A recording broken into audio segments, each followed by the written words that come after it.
অনেকেই চায় যে আমার দোয়াটা কবুল হোক, সবাই চায় আমার দোয়া কবুল হোক। দোয়া কবুলের তো অনেক শর্ত আছে, তাই না?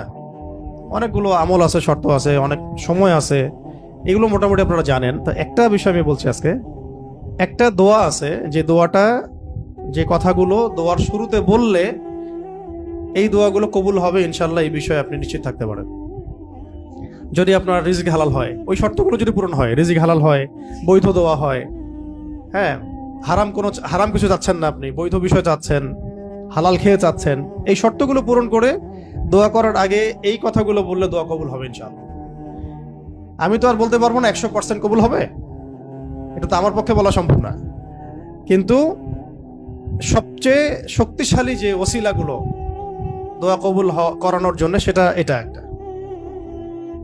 আমাকে যদি বলেন যে আপনার জানা মতো সবচেয়ে বেস্ট ওসিলা কোনটা দোয়া কবুল, আমি বলবো এটাই।